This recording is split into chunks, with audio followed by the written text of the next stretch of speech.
자, 지금부터 오늘 장 랭킹 5 시작해 보도록 하겠습니다. 오늘은 어떤 키워드에 주목해야 될까요? 두 분과 함께 이야기 나눠보도록 하죠. 비전경제연구소 김태성 이사, 차용주 MTN 전문위원 인사 먼저 드리겠습니다. 두 분 어서 오십시오. 네. 안녕하세요. 자, 오늘도 1위부터 5위까지 나열되어 있는 키워드 하나씩 열어보도록 하겠습니다. 자, 5위는 이 이야기부터 시작해 보도록 하겠습니다. 2차 전지에 대한 이야기는 언제나 좀 빼놓을 수가 없어서 항상 저희가 많이 거론하는데요. 오늘은 포인트를 그룹주에 대한 이야기 그리고 전고체에 대한 이야기 좀 이어서 진행을 해보도록 하겠습니다. 먼저 이사님께 질문을 드릴게요. 거래 대금을 싣고 움직이는 종목들이 강할 때는 확실히 눈길이 가던데 자, 연속성이 나타나 질문을 드립니다. 제목에서 저희가 딱 뽑았던 그 주제입니다. 에코프로 쪽에서 수급이 포스코 그룹주로 이동을 한 걸까? 여기에 대한 수급을 조금 더 봐야 될까 궁금하실 것 같아요. 에코프로가 연초 대비 600% 이상 오른 구간이기 때문에 일단 포스코 그룹주가 조금 더 갈 수 있을지에 대한 상방을 많이들 궁금해하시더라고요. 어떤 시각 지금은 가지고 계실까요? 일단 포스코홀딩스 같은 경우에는 현재 구간에서보다 더 좋은 가격대까지 갈 수 있다라고 생각이 들어요. 대신에 포스코 그룹주에 지금 편승돼서 강하게 움직이는 뭐 포스코 DX, 혹은 포스코 스틸리온 이런 기업들 같은 경우에는 최근에 너무 이제 가파르게 올라온 부분이 있어서 좀 수급적으로 한두 번 정도의 이 차익 매도, 그러니까 조정이 나온 이후에 단기적으로 한번 트레이딩을 해보시는 게 더 좋지 않을까라는 생각이 들고. 참 요새는 그룹주가 좀 테마인 것 같아요. 네. 그러니까 포스코 그룹주가 지금 굉장히 또 좋은 모습을 보이면서 에코프로가 잠시 주춤하고 있는 그 사이를 정말 또 잘 메꿔주고 있는 모습을 좀 보이고 있는데, 문제는 2차 전지와 직접적으로 연결이 되지 않는 포스코 그룹주 안에 기업들도 같이 움직이고 있다는 거죠. 그러니까 지금은 테마가 형성이 됐기 때문에 한 번에 같이 쭉 올라옵니다. 근데 이제 문제는 이것이 조정이 나오고 2차, 3차 상승을 할 때에는 옥석가리기가 될 가능성이 높거든요. 그래서 여러분들이 지금 포스코 안에서 이제 그룹주들을 공략을 하실 때 여러분들이 공략하는 그 기업이 2차 전지 내에 어떠한 부분을 담당하고 있는지 이 부분을 좀 잘 체크를 하시면서 보셔야 되지 않을까라는 의견 한번 드려보도록 하겠습니다. 이사님은 핵심을 광물 쪽으로 보시는 걸까요? 광물 쪽으로 본다라고 하면 저는 결국에는 포스코 홀딩스가 가장 유리하다라고 생각이 들고 있고, 만약에 2차 전지 충전 쪽을 보신다라고 하면 포스코 DX가 이제 굉장히 이제 긍정적이다라고 할 수 있는데, 저는 개인적으로는 포스코 인터내셔널에 좀 좋은 점수를 줄 수 있을 것 같아요. 지난주에도 같은 말씀 해주셨어요. 네, 왜냐하면 포스코 홀딩스는 좋긴 하지만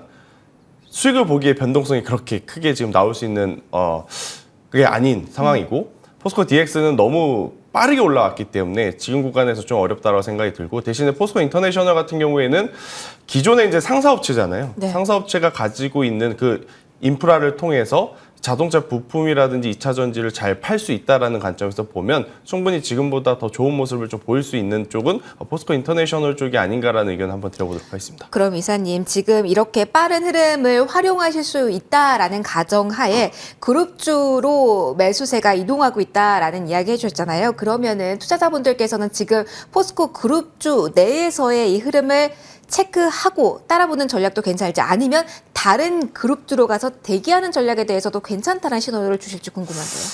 일단은 지금 시장의 주도는 2차 전지인 것 같아요. 그러니까 만약에 단기적으로 트레이딩을 하실 거라면 결국 에코프로 그룹주 그리고 포스코 그룹주 안에서 우선은 하시는 게 거래량적인 측면을 놓고 봐서는 가장 좋다.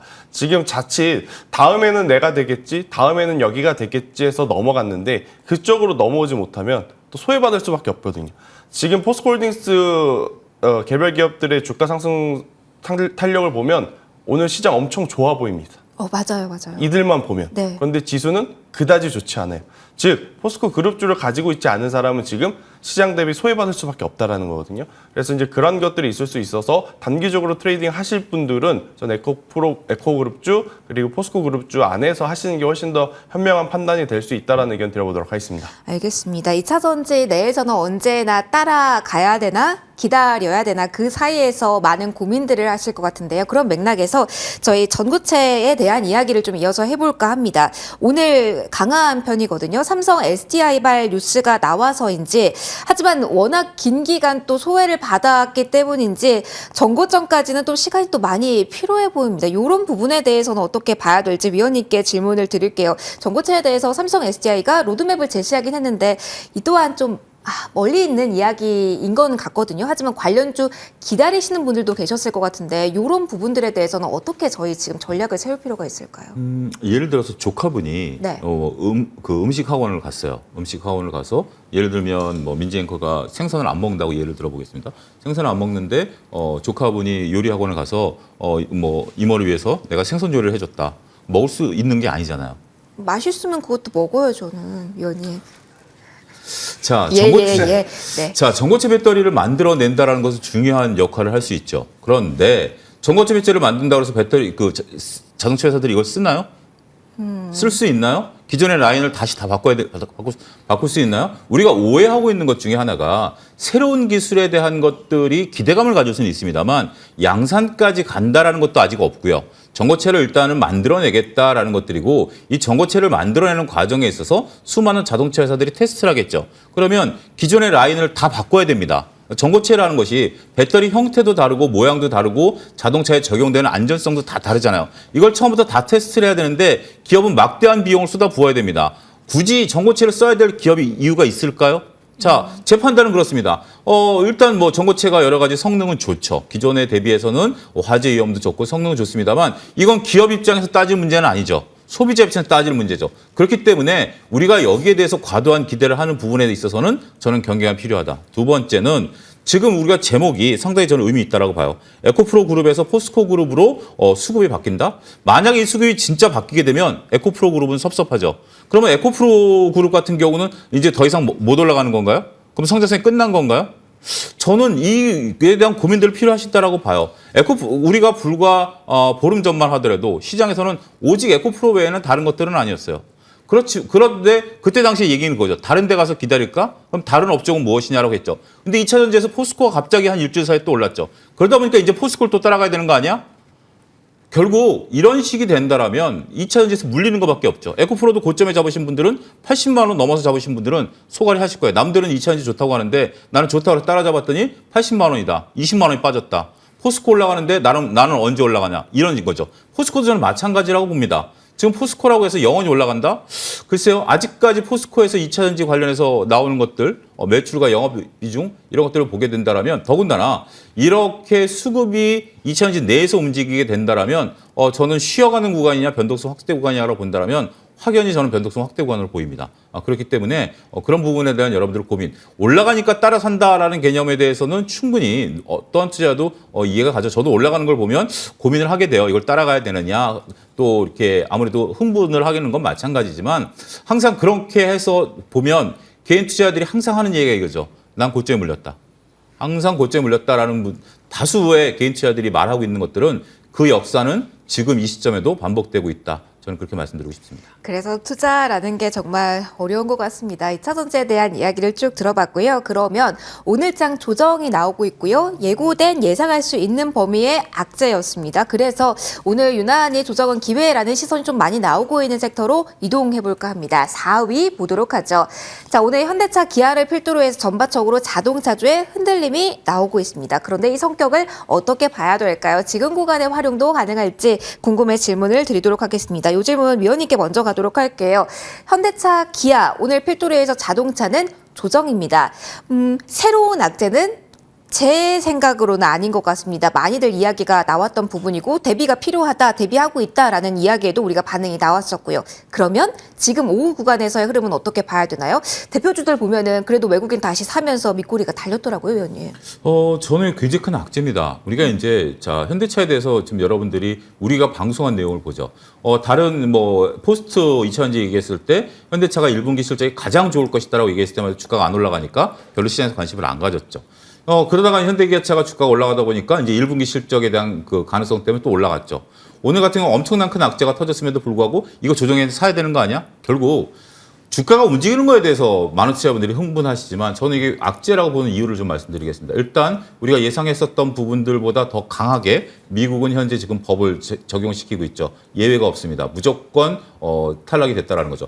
또 그런데 여기서 한 가지 보게 된다라면 상업용 자동차들이 그러니까 리스차들이 많이 팔렸다라는 거죠. 자, 그거 반영해서 1분기 실적 나오는 거고요. 2분기부터는 또 달라지는 거죠. 더군다나 상업용 자동차를 현대기아차가 그동안 주력을 안 했었던 것은 영업이익률이 작기 때문입니다.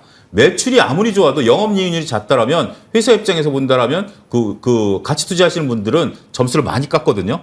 매출이 2배가 늘어나도 영업이익률이 2배가 못 늘어나면 이건 점수를 많이 깎아버립니다. 그렇기 때문에 지금 현대기아차에 대해서 조정이 시작됐다. 공교롭게도 1분기 실적 가이던스에 따라서 다른 기업들보다 주가가 올라왔었던 상황에서 현재 지금 악재가 터졌다라는 측면에 있어서 보면 저는 이 변동성 확대에 따른 조심성도 현재는 우리가 해야 되지 않은가 그렇게 말씀드릴 수가 있겠습니다. 기술적 대응으로도 보기에도 지금은 조금 어려운 구간일까요? 그렇죠. 여기? 이제부터 꺾이기 시작했다라는 것이고 지금 밑꼬리를 전혀 못 달고 있는 상황 아니겠습니까? 밑꼬리를 달았다라고 하는 것이 굉장히 미세한 그런 움직임이고 차트를 현대차만 놓고 차트를 본다 하더라도 우리가 기준선 그러니까 어떻게 본다라면 11선 내지 21선 기준으로 주가가 올라왔었던 상황인데 단지 최근에 요 며칠 이격이 벌어졌죠. 그러니까 이동평균선 대비 봉의 위치가 이격이 벌어지면 항상 그 이격은 메꾸게 됩니다. 두 가지 방법으로 하나는 이동평균선이 따라 올라오든지 하나는 봉이 내려오죠. 지금 여러분들 제 얼굴 옆으로 보게 된다면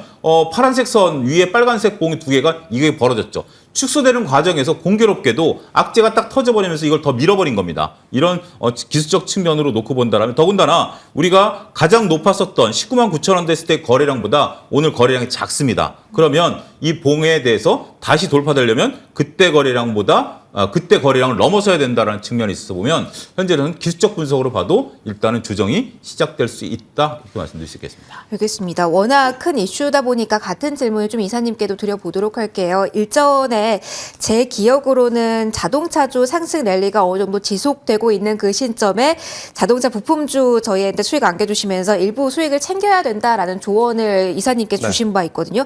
그래서 그 트레이딩 타이밍도 동시에 궁금하고요. 사이즈 큰 쪽 그리고 부품주 비슷한 쪽으로 대응해도 되는지 지금 장에서의 이 뉴스에 따른 반응 이사님의 시선도 듣고 싶습니다. 사실 이제 제가 가장 강조드렸던 이 부품사 중에 하나가 화신이었고 네. 수익이 날 때 챙겨야 된다라고 말씀을 드렸던 부분이 지금 자동차 산업 전체가 올해 계속해서 엄청나게 큰 성장을 하기에는 구조적으로 대내 환경적으로 지금 어렵다라는 이야기를 좀 많이 드렸어요. 그래서 이제 수익이 날 때 수익을 챙기는 전략이 가장 좋다라는 의견을 드렸는데 현대차라든지 기아 같은 경우에는 결국 이미 알고 있지만 또 아무래도 이제 마음이 불편한 좀 뉴스가 나오다 보니 그리고 또 1분기 내내 강한 상승세를 좀 보였어요. 그리고 나서 이제 차익 매도 물량이 나온 상황이다 보니까 많은 투자자분들이 지금 고민을 하실 것 같아요. 현 구간에서 다시 한번 매수를 해도 괜찮은 걸까? 아니면 시간을 조금 더 두고 봐야 될까 고민을 좀 하실 것 같은데 저는 우선은 지금 당장 매수하는 것보다는 시간을 두고 좀 기다려 보시는 게 저도 더 좋다라는 의견 한번 들어보겠습니다. 대신에 이러한 현대차라든지 기아 같은 경우에는 이번에는 이러한 뉴스가 악재로 지금 반영이 되지만 추후에는 개선이 된다라고 한다면 만약 IRA 법안의 수혜를 받을 수 있는 조건에 충족하게 된다라는 이야기가 나오게 되면 또 한번 강하게 상승할 수 있는 요지는 되거든요. 그래서 지금 당장은 당연히 악재이기 때문에 조금 기다리시는 게 맞을 것 같고요. 대신에 이번 주 혹은 다음 주까지 흐름을 놓고 봤을 때 조정의 폭이 더 커지지 않고 현재 구간에서만 계속해서 횡보성 움직임을 보인다라고 하면 저는 자동차주는 장기적인 관점으로 한번 다시 투자를 해보시는 것도 괜찮다라는 의견 한번 드려보도록 하겠습니다. 이사님 그러면 현재 시장에서는 섣불리 조정이다 좋다고 했었는데 이때 사야지가 아니라 뉴스가 나오고 조금은 안정된 상황에서 진입을 해도 뉴스가 더욱더 올라갈 수 있는 그런 분위기가 만들어졌다라고 저희는 봐도 될까요? 그러니까 이게 기술적인 움직임이라는 거는 특별한 뉴스가 없을 때 적용이 가능한 거예요. 그러니까 만약 오늘 현대차라든지 기아가 아무 뉴스가 없는데 조금 밀렸다 그러면 결국에는 오늘 매도를 하고자 하는 사람들이 많을 수밖에 없는 그러니까 수익을 챙기고자 하는 사람들이 많다라고 해석을 할 수 있는데 오늘처럼 뉴스가 나오면서 빠지는 것은 수익 매도자도 있겠지만 리스크를 어느 정도 좀 회피해야겠다라고 하는 이 물량도 빠져나오는 것도 되거든요. 그렇기 때문에 이제 다시 올라갈 때 올라가더라도 그 사람들이 다시 이 기업에 혹은 이 섹터에 관심을 가질 때까지 시간이 조금은 더 필요하다라는 것을 여러분들이 인지는 하시는 게 맞지 않을까라는 의견 드리겠습니다. 알겠습니다. 수급에 대한 민감도도 높고 호재를 받아들이고 악재를 받아들이고 그 타이밍이 조금 다른 시선이기 때문에 자동차 이어서 좀 꼼꼼하게 점검을 해드렸습니다. 저희 3위로 넘어가서요. 오늘 오전장 아침장엔 잠잠했지만 오후장에 이슈를 갖고 의미 있게 시세를 내고 있는 쪽에 대한 키워드 들여다보도록 하겠습니다. 오늘 중국의 중요한 경제 지표들이 나왔습니다. GDP 기준으로 본다면 시장 예상치를 뛰어넘었고요. 회복 속도에 대해서 어느 정도 확신을 가져갈 수 있는 수치가 나온 것도 같습니다. 자, 국내 시장에서는 소비 관련주도 화장품주 필두로 시세가 지금 나오고 있어서 여기에 대해서 질문을 드려보도록 할게요. 이사님께 이 관련된 질문 먼저 드리도록 하겠습니다. 사실 오늘 작은 종목도 신고가 지금 뚫어내고 있고요. 사이즈가 큰 대형주, 정말 중국 리스크에 허덕이고 실적에 대해서 무너졌던 화장품 대표주들도 시세가 좀 단단하게 나오고 있습니다. 의미를 둬도 되는지 오늘장의 반응, 지금 시세 분석 먼저 들어볼게요.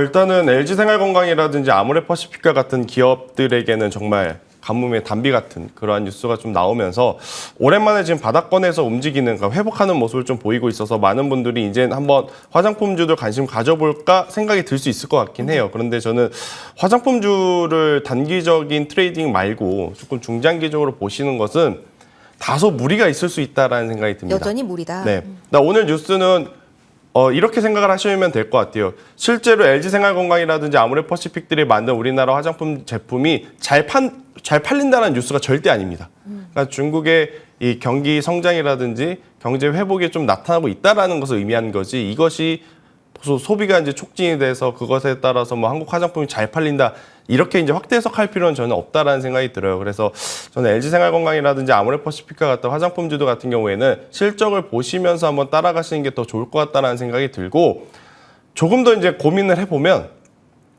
저는 엔젤주들, 네. 특히나 제로투세븐이라고 하는 기업처럼 중국 쪽에 이제 매출 비중이 큰 쪽은 현재 구간에서도 한번 노려봐도 괜찮지 않을까라는 생각이 들어요. 왜냐하면 이 유아 쪽 같은 경우에는 저출산 정책과도 지금 맞물려 있고, 또 중국 소비주하고도 지금 엮이는 그런 모습들이 지금 나오고 있어서 저는 오히려 이러한 뉴스에 계속해서 이제 핫했던 뭐 화장품주들을 보시는 것보다는 조금 시선을 달리해서 뭐 제로투세븐과 같은 기업들을 체크해 보시는 것도 괜찮지 않을까라는 의견 드려보도록 하겠습니다. 그러면 투심이 많이 좌우되는 시장이다 보니까요. 그리고 오늘 포스코 그룹주만 봐도 조금 무거운 쪽보다는 상대적으로 가벼운 쪽이 움직이잖아요. 중국 소비와 관련된 종목을 보되 그중에서 탄력성이 조금 더 가볍게 움직일 수 있는 종목으로 그룹핑을 해보는 전략은 어떻게 보세요?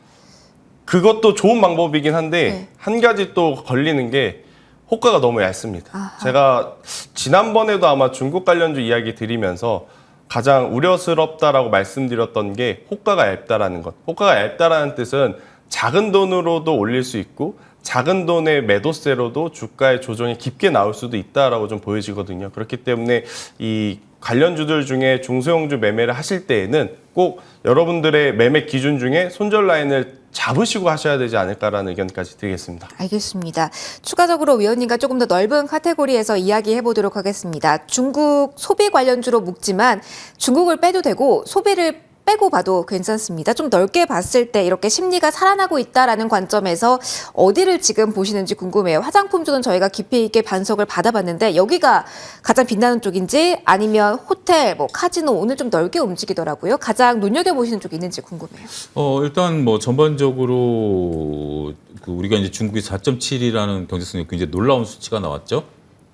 이 수치가 나왔는데 저는 찬찬히 들여다볼 필요가 있다라는 겁니다. 물론 이제 속보치가 나와서 후속 보도가 없습니다만 가장 중요한 이유는 건설 경기의 확대, 두 번째는 수출의 확대가 GDP를 이끌었거든요. 그러니까 내수가 이 내수의 활성화로 GDP를 이끈 게 아니라 수출 데이터와 건설 경기를 이끌었다라는 겁니다. 그렇기 때문에 우리나라 내수주들이 수혜를 볼 가능성이 있냐라고 봤을 때는 저는 좀 냉정하다. 어제 원전주들 제가 냉정한 시각 말씀드렸을 때 불편하신 분들도 계셨을 겁니다. 근데 오늘 주가가 다시 큰 폭으로 빠지죠. 지금 이제 중국이 GDP가 된다 그래서 개인들의 주머니가 두둑해진 건 아니에요. 그래서 특히 이제 오늘 같은 경우 뭐 LG생활건강 같은 경우는 증권사 리포트가 나와서 그런 것들이지만 김청 이사께서 정확히 짚어주셨다라고 보여지고, 저는 여기서 수혜주는 어떻게 보면 하나의 테마로 지금 형성되는 것 같아요. 기대감으로 올라가는 거기 때문에 그 맥락으로 따라가실 필요가 있다. 여기서 대장주가 뭐냐? 라고 보기에는 어렵고요. 지금은 중국이 경제가 잘 돌아가고 있으니까 우리가 이제 좀 그 여파가 있겠지. 물론 당연히 여파가 있겠죠. 중국 사람들이 주머니가 점점 두둑해지면 당장은 아니지만 수출 기업들 같은 경우 종업원들에게 보너스를 주다 보면 결국 이런 것들이 우리나라에 뭐 3분기, 4분기 때는 온기가 전해지지 않겠습니까? 그래서 좀 긴 호흡으로 보자. 단 우리가 여기서 안 보고 있는 거, 놓치고 있는 게 무엇이냐? 피해 줍니다. 우리가 수출을 못하고 우리 입장에서는 수출, 중국 입장에서 수입인데 거의 지금 중국과 무역을 못하고 있잖아요. 그런데 중국은 이번에 수출을 역대 최고로 했어요. 그러면 중국 내에서 만들어서 수출을 했다라는 거 아니겠습니까? 과거에 중국이 수출을 많이 하게 된다면 우리가 중간재를 중국에 수출을 많이 했고 그걸 중국이 가공해가지고 다른 나라로 수출했었거든요. 이 구조가 깨졌다라는 겁니다. 오늘 롯데케미칼 같은 거 1.5% 빠지고 있어요. 어떻게 보면 중국 수혜주인데. 자, 이런 것들을 보게 된다라면 여러분들이 단순하게 지금 중국에 나온 팩트를 놓고 본다라면 소비 관련주들 이거는 저는 중기적으로 볼 수 있는 거기 때문에 나쁘진 않다라고 봐요. 하지만 피해주들도 있다. 철강도 마찬가지고요. 이런 부분에 대해서는 우리가 또 다른 하나에 놓고 긍정적인 시각이 아니라 여러 투자자분들이 계시니까 이런 것도 종합적으로 봐야 되지 않겠나 말씀드리겠습니다. 알겠습니다. 1분기에 4.5라는 놀라운 수치가 나오긴 했지만 모든 재료에는 양면성이 있으니까요. 가지고 계신 종목들, 내 종목은 피해주인지 수혜주인지 그 체크도 오늘은 꼭 해보실 필요가 있다는 조언까지 함께 전해드렸습니다. 저희 2위로 이제 넘어가서 추가적으로 다른 이야기를 해보도록 할게요. 해상풍력, 태양광 확대에 집중할 것이다 라는 이야기가 나온 구간에서 이것도 궁금합니다. 사실 자동차 같은 경우는 미국 인플레이션 감축법에 그 카테고리 안에 못 들어서 지금 주가가 많이 빠지는 종목들이 많거든요. 이쪽은 수혜 섹터라고 많이 이야기들 하더라고요. 그런 시선을 가지고 지금부터 봐도 되는지 또 한번 점검해 보도록 하겠습니다. 이사님께 이 질문 먼저 드리도록 할게요. 연속성 측면에서는 다소 아쉽습니다만 뉴스 측면에서는 계속 긍정적인 시선이 나오고 있거든요. 오늘도 뭐 태양광 다 간다가 아니라 하나솔루션 중심으로만 좀 시세가 살짝 나오고 있어서요. 뉴스를 조금 더 집중해서 봐도 되는 건지 좀 어떤 관점에서 지금은 봐야 되는 건지 모르겠습니다. 이 정책의 수혜주라고 하는데 언제쯤 탁 하고 움직일까요? 일단 1분기에 에코프로 그룹주와 포스코 그룹주를 경험하시면서 변동성에 익숙하신 분들에게 최근에 하나솔루션의 움직임은 굉장히 답답해 보일 수는 있을 것 같습니다. 하지만 제 기준으로 봤을 때 하나솔루션은 시장에 참여한 이 투자자들에게 충분히 매수할 수 있는 기회들을 저는 계속 주지 않았나라는 생각이 들어요. 왜냐하면 이제 거래 재개 이후에 이제 수급에 어떤 꼬임들이 좀 풀어 나가는 그런 모습 속에서 추가적으로 상승을 하기보다는 횡보를 하면서 지금 수급이 많이 지금 풀린 그런 상황이 보여지고 그리고 계속해서 좋은 뉴스와 메이저 주체들의 이제 관심을 또 받을 수 있는 모멘텀들이 많기 때문에 저는 하나솔루션 같은 경우에는 빠르게 올라가지 못한다 하더라도 올해 하반기 조금 길게 본다라고 했을 때는 충분히 굉장히 매력도 있는 기업 중에 하나다라고 좀 말씀드릴 수 있을 것 같고요. 현대차, 기아, 그러니까 자동차와 완전히 반대되는 개념이라고 좀 보시면 될 것 같아요. 이 하나솔루션 같은 경우에는 IRA 법안의 가장 큰 또 수혜를 받을 수 있는 또 기업 중에 혹은 섹터 중에 하나다라고 좀 보여진다라고 하면 저는 오늘 뉴스도 뉴스이고 그리고 트레이딩 기준으로 봤을 때도 현재 구간에서의 매수 저는 괜찮다라고 생각이 듭니다. 왜냐하면 최근에 위아래로 변동성이 있다 하더라도 그 변동성 자체가 그렇게 큰 것은 아니었어요. 물론 거래 재개한 날 이후에 바로 올라가지 못하고 조정이 나오다 보니까 많은 투자자들에게 조금 질타를 받기도 했지만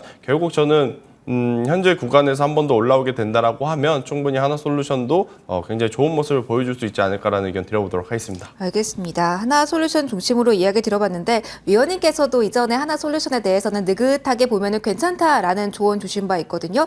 거기에 여전히 오케이 동그라미 주실지 그리고 하나 더 조금 나아간다면 앞서 뭐 인프라 투자 관련해서 중국 쪽과도 맞물리는 부분이 있을 것 같은데 신재생 하면은 또 구축을 해야 되니까 건설 쪽과도 맞물리는 부분이 있을 것 같아요. 여기까지의 기대감도 가져도 되는지 거기에 대한 아이디어도 좀 공유해 주세요. 일단 뭐 하나만 좀 집중하실 필요가 있다라고 봐요. 하나솔루션이 그 거래 재개 이후에 주가 조정기에 저는 매수기회다라고 분명 말씀을 드렸고 계속해서 하나솔루션을 보자. 이거는 IRA 수혜를 보는 거 플러스 그다음에 신재생은 무조건 시작해야 되는 거 플러스 우리나라 같은 경우 아리백이라고 해서 신재생 에너지원을 써야만 물건을 수출할 수 있는 거 플러스 여러 가지 요소들이 너무 많아요. 무궁무진해요. 그리고 이제부터 본격적으로 이런 것들이 투자가 이제 진행이 된다라는 것들이죠. 그렇기 때문에 김선희 선생님께서 정확하게 지적하셨어요. 좀 답답해 보일 수는 있어요.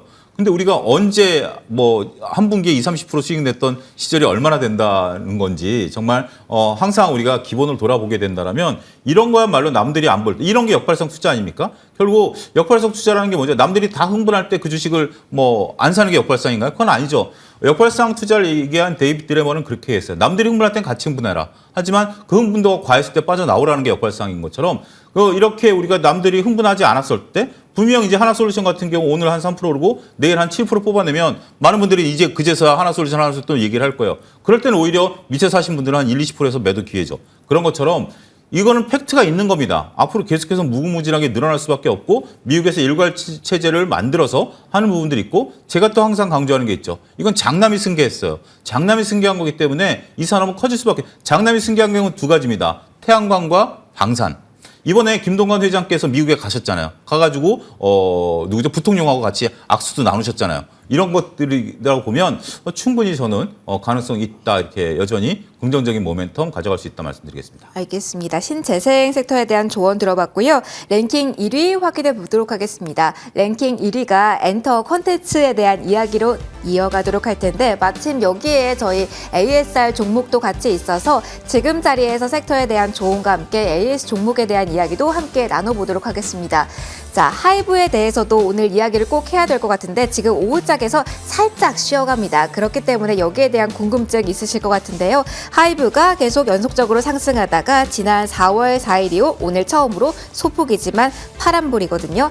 정말 쉬어가는 정도로 봐야 되는 건지 분위기 좀 읽어보도록 하겠습니다. 먼저 이사님께 질문 드릴게요. 엔터 전반으로 봤을 때 고점입니다. 그래서 뭐 이제 꺾이나요? 이 파란불 주의해야 되나요? 이런 뭐 질문을 드리지 않겠습니다만 어떻습니까? 열기에 관해서 조금 더 파워풀하게 올라갈 그 에너지에 응축할 시간은 조금 더 필요한 구간이 왔을까요? 소폭 대장 좀 쉬어가서요.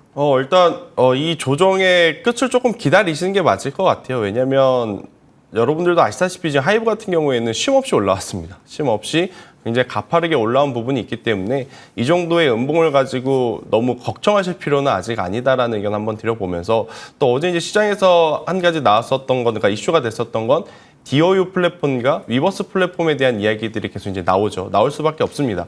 일단 하이브와 카카오 SM이 결국 플랫폼을 협업을 하면서 가겠다라는 이야기를 했기 때문에 DOU 관련 움직임 혹은 또 엔터사들의 움직임이 저는 추가적으로 나올 가능성이 굉장히 높다라는 생각이 들고, 그리고 이거는 단순히 기대감을 올라가는 게 아닙니다. 제 엔터사들은 눈에 보이는 실적을 찍으면서 올라가고 있는 그러한 부분들이기 때문에 저는 조정 시에 하이브도 그렇고 YG 엔터테인먼트도 그렇고 저는 충분히 한 번 더 우리가 트레이딩을 할 수 있는 구간은 오지 않을까라는 의견 한번 들어보도록 하겠습니다. 네, 이어서 그러면은 이사님 컨텐츠에 대한 질문도 바로 드릴게요. 저희 지난주 주셨던 종목이 대원 미디어입니다. 네. 그리고 이 종목이 오늘까지 6거래일 연속 상승.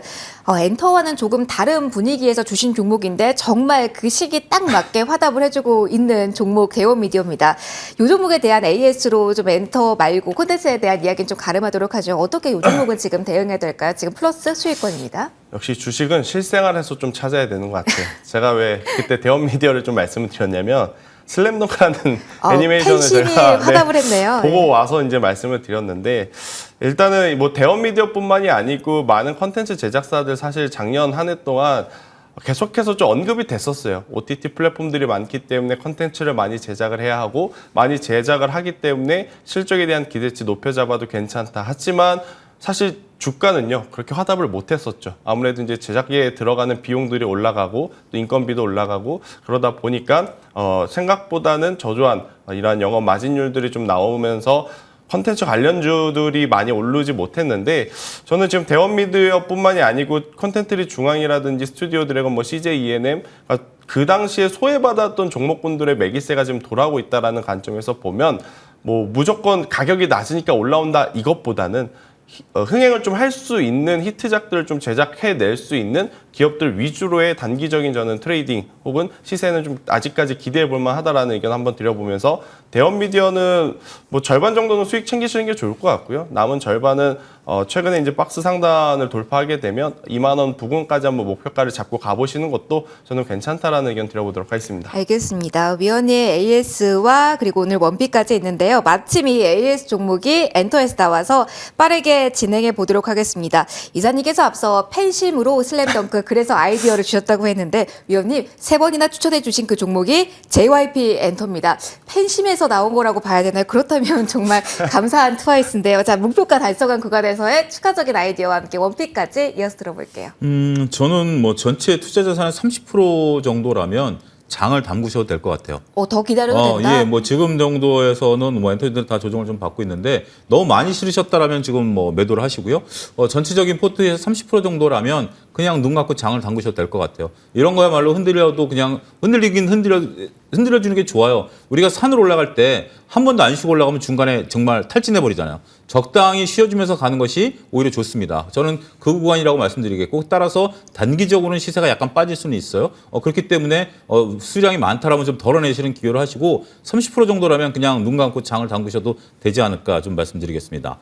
오늘 추천 종목은 롯데관광개발을 좀 말씀드리겠는데 최근에 롯데관광개발이 한번 노이즈가 있었었죠. 시장에 있어서 장중에 20%가 급락하는 그런 현상이 있었습니다.